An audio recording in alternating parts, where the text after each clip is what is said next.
My mother didn't pause her carving knife when she delivered the verdict that changed everything. The sound of the blade slicing through the roast seemed louder than usual that night, each cut punctuating her words. "You are always last." She said it with the kind of casual cruelty that made it clear she had been rehearsing it in her head for years. My fork hovered mid-air, the mashed potatoes cooling on my plate. As if the universe itself had stopped to watch the moment unfold, I looked across the table at my father. He didn't flinch. He didn't even glance at me. The silence from him was worse than words. A quiet nod of agreement, a confirmation that I had never truly belonged here, that my place was always in the shadows, serving everyone else first. I felt my chest tighten, a mix of anger and exhaustion rolling over me like a wave I couldn't swim against. I realized, sitting there in the dim glow of the chandelier, that I had spent my entire life waiting for a seat at their table, a seat that had never been mine to claim. Every birthday they remembered my siblings, every accomplishment of mine quietly dismissed. Every little triumph I had hoped to share met with lukewarm acknowledgement or worse, invisible indifference. The knife scraped against the cutting board again. The sound made me flinch, and something inside me snapped. I had given them so much. My time, my energy, my heart, and even my money, thinking that love was measured by sacrifice. But here it was laid bare. My sacrifices meant nothing, my presence meant nothing, and my voice was always last. That night I made a decision. I would pull back everything. No more invisible labor. No more bending myself into a shape that fit their expectations. No more hoping for approval that would never come. I would reclaim my worth, not from their recognition, but from myself. That was the moment I stopped waiting for a place at their table.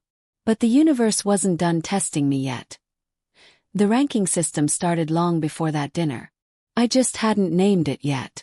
Growing up, everything had its unspoken hierarchy, and I had been trained to occupy the very bottom. I remember my 16th birthday vividly. Leia got a brand new car, polished and shiny, keys gleaming like a trophy handed down by parental pride. Me. I got a card, printed at home, with a message that felt more like an afterthought than a celebration. I tried to smile, tried to convince myself that it was okay, but even then, I felt the sting of being invisible. The pattern continued through school and into college. While my sister received full funding for her dream university, my tuition required night shifts at a local diner.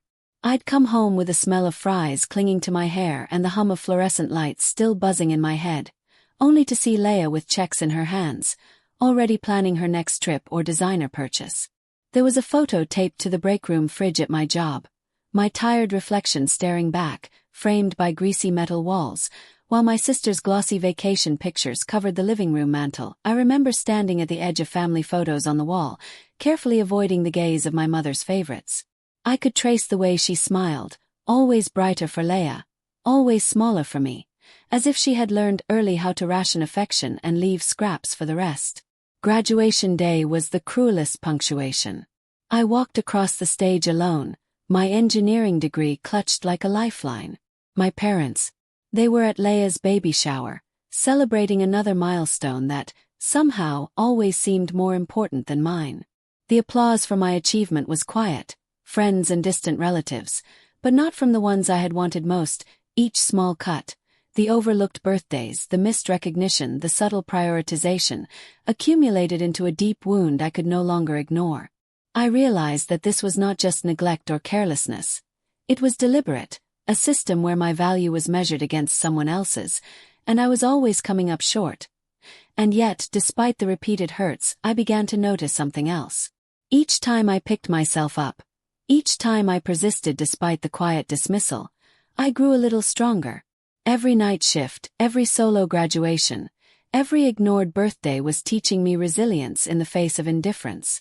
It was shaping me into someone who would one day stop asking for space and instead claim it for herself. By the time I graduated with my engineering degree, I had learned to stop expecting space to open for me. So I carved out my own. The message came late on a Wednesday. No context, no question. Just an appointment disguised as an invitation. Family meeting, Sunday, 4 p.m. Be here. My heart sank, a familiar knot forming in my stomach. Something about the phrasing felt less like a request and more like a summons. Sunday arrived, and the living room had been transformed into a makeshift negotiation table. Papers were spread across the coffee table like a battlefield map. Contracts, bank statements, highlighted sections of overdue bills, tuition notices, and letters from collection agencies cluttered the surface. The scent of stale coffee mixed with tension, making the air heavy and suffocating. My parents sat on one side, my sister and her husband flanked by their own stack of excuses. The entire setup screamed strategy. This wasn't a conversation, it was a trial. Leia and Noah's financial collapse was laid bare for all to see. Mortgage payments months behind, student loans in default, legal notices stacking up. Every failure had been catalogued meticulously, as if my presence was required as the final piece of their rescue plan. And my mother's expectation was obvious from the start. Because I was single and stable, I was the one to step in to cover everything, to absorb the chaos that wasn't mine. There was no discussion, no debate, just an assigned responsibility handed over like a baton. The conversation was a monologue. My parents explaining the gravity of the situation, my sister chiming in for occasional emphasis, and me, silent, internalizing the unfairness. My mind raced as I noticed the subtle gestures, the way the papers were angled toward me, the slight nods suggesting, "This is your job now." Every glance reinforced the unspoken message that my life existed to patch theirs, that my sacrifices had become their safety net. I looked around the room, at the familiar walls lined with family photos, and felt a surge of déjà vu. The childhood pattern was repeating itself on a larger, more urgent scale. And yet, somewhere deep down, a flicker of recognition sparked. This time, the decision wasn't automatic. I wasn't powerless here. I could choose how much, if any, of this I would carry. They slid the bill across the table like a receipt I'd already agreed to pay. I only said, "I'll need 24 hours. The drive home was strangely quiet. But my mind was anything but. Every stoplight, every turn, every moment in traffic became a rehearsal for what I would do next. I wasn't just thinking about bills or bank accounts. I was thinking about control, about reclaiming the agency I had spent decades surrendering. By the time I walked through my front door, I knew one thing. I wasn't going to be pulled into their chaos blindly. Not this time. Ava was already there, perched on the couch with a mug of tea, her calm presence anchoring the storm inside me. She didn't ask questions. She didn't offer advice unsolicited. She just watched, giving me the space to work, to plan, to strategize. I opened my laptop and started systematically, creating separate accounts, reviewing my investments, and setting aside funds that were untouchable, sacred. Each click of the keyboard was a small reclamation of power, a way to translate frustration into strategy. Next came the folder I labeled independent. It wasn't just a folder of documents. It was a manifesto. Loan terms drafted with interest rates, repayment schedules, mandatory counseling sessions, and a written acknowledgement of years of favoritism. I wanted them to know that any help would come with boundaries, with conditions, and with accountability. My past generosity had been taken for granted. This time, it would be deliberate, measured, and transparent. I went through old records of family expenses, auto-pay subscriptions I had long maintained on their behalf, and deleted them one by one. Each deletion felt symbolic, removing years of unreciprocated labor and emotional investment from the ledger of my life. Ava leaned over, quietly observing, and then spoke the line that would echo in my mind. "You're not choosing against them. You're choosing for yourself." That was the key. Every decision, every calculation, every page of the contract was for me. Not revenge, not punishment, but survival and dignity. I drafted the repayment contract carefully. A 5-year term, monthly installments calculated to cover what they owed with interest, counseling clauses, and explicit acknowledgement of favoritism and past negligence. Each line was precise, each word deliberate. The document was my boundary crystallized in ink and pixels. As the night deepened and the quiet hum of the city seeped through my window, I realized that this preparation was as much mental as it was logistical. I rehearsed the conversation in my head, anticipating objections, rehearsing calm firmness, feeling the shift in power settle into my chest. By the time Ava finally stood to leave, The folder sat ready on my desk, the account secured, the strategy complete. They assumed my 24 hours were spent finding a painless way to give them everything. They had no idea this silence was preparation, not submission. They were already seated when I arrived. Same room, same bills. But this time I wasn't carrying guilt. I was carrying a folder. Ava followed silently behind me, her presence a quiet shield, lending weight to my certainty. The coffee table, once a battlefield of expectation, now felt like the stage for a reckoning. My mother's eyes flicked toward me, anticipating my usual compliance. My father's posture was relaxed, as if he assumed the outcome would be automatic. Leia and Noah exchanged glances, bracing for the familiar routine, me picking up the pieces. But this time the routine was broken. I set the folder down in front of them. The papers inside were neatly organized. Bank statements, investment summaries, clearly showing the wealth I had quietly accumulated over the years.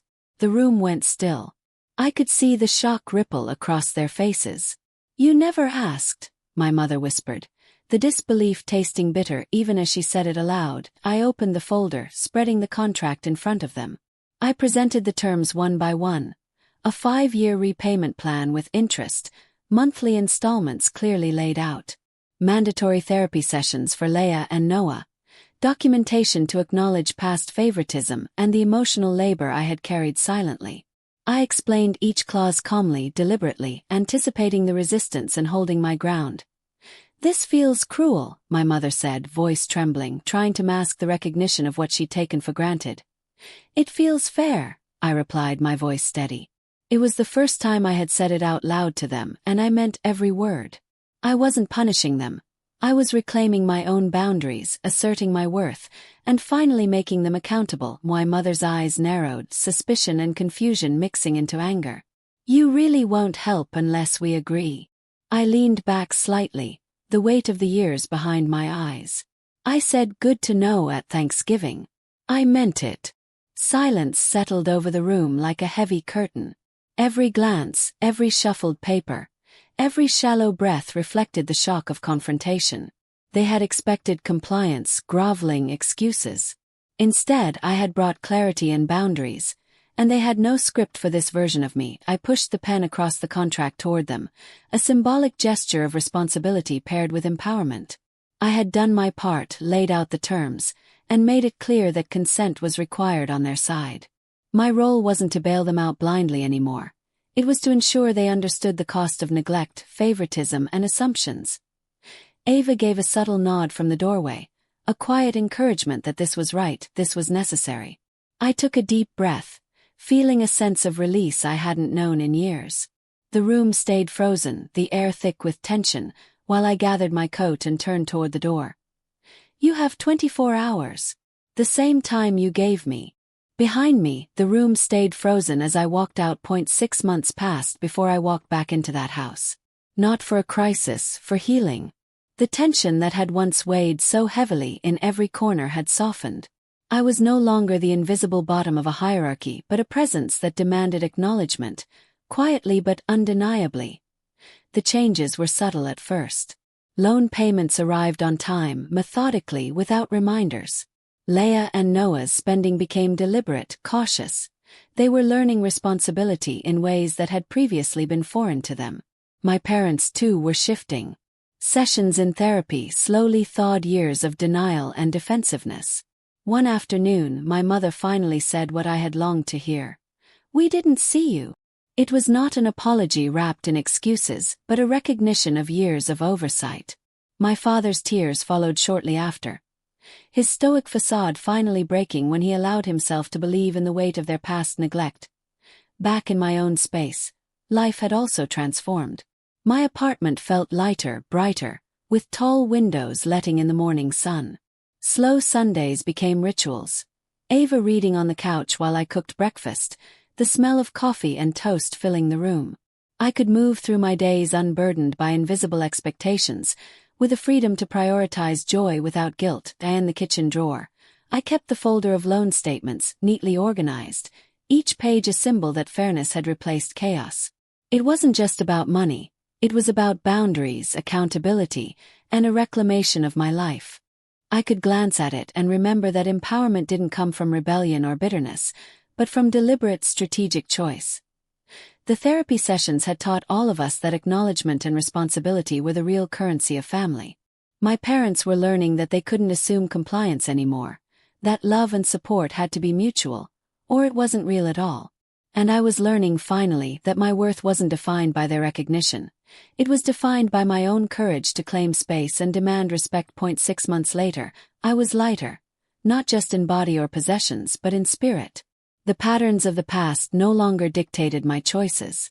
I had built a life that reflected my values, my energy, and my effort. The invisible chains of favoritism and expectation had been replaced by clarity and empowerment. Dr.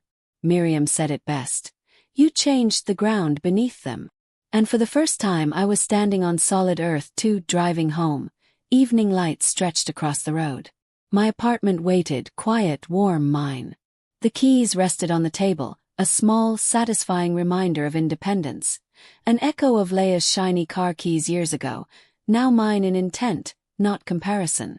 Ava hummed softly in the kitchen, the aroma of dinner mingling with the golden light spilling through the open windows.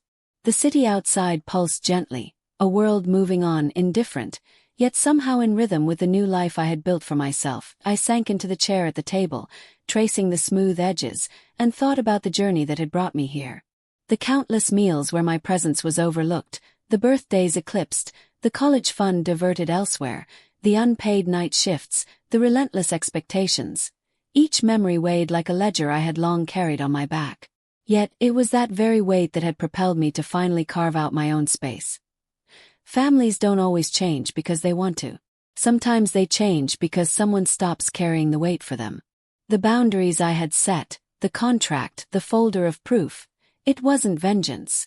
It was clarity. It was a declaration that my energy, my love, my resources were not infinite, and that respect was not optional. By claiming my space, I had altered the entire dynamic. I reflected on the phrase that had haunted me for years. You are always last. I had believed it for so long, letting it define my worth, my choices, my sense of self. And that belief had cost me decades of quiet submission. But the moment I stopped standing in line, the moment I decided to prioritize my life over their expectations, everything changed. Not overnight, not without resistance, but surely, inevitably.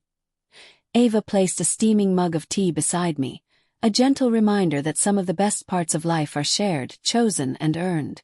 I looked out the window, sunlight fading into night, and felt lighter, steadier, unshackled. My life finally belonged to me. Nothing borrowed, everything earned. That I believed them when they said I was always last. That's when I stopped standing in line. Months turned into seasons, and the rhythm of life began to feel steadier. Holidays were different now. Thanksgiving no longer carried the weight of invisible labor or favoritism. I prepared the turkey without anticipation of critique, Ava humming beside me as we carved out our own rituals. My family attended, but the dynamic had shifted subtly yet powerfully. They asked before assuming, they waited for guidance rather than taking for granted. Boundaries, once foreign to them, were now treated with a quiet respect. Therapy continued to reveal fractures long ignored. Leia and Noah confronted mistakes that had once been shrugged off. The mandatory counseling wasn't punishment. It was a mirror, and they began to see patterns of entitlement and avoidance.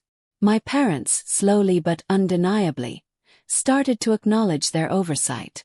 My mother's words came cautiously but sincerely. We didn't realize how much we leaned on you. My father, once stoic and dismissive, now allowed himself to show vulnerability. Small gestures of recognition that were authentic rather than performative. Home, life with Ava flourished. Weekends were ours to reclaim. Long brunches, books stacked across the coffee table, laughter echoing in the apartment with sunlight pouring through tall windows. I maintained the folder of loan statements, but now it was less a weapon and more a reminder, a testament that fairness and accountability could coexist with love.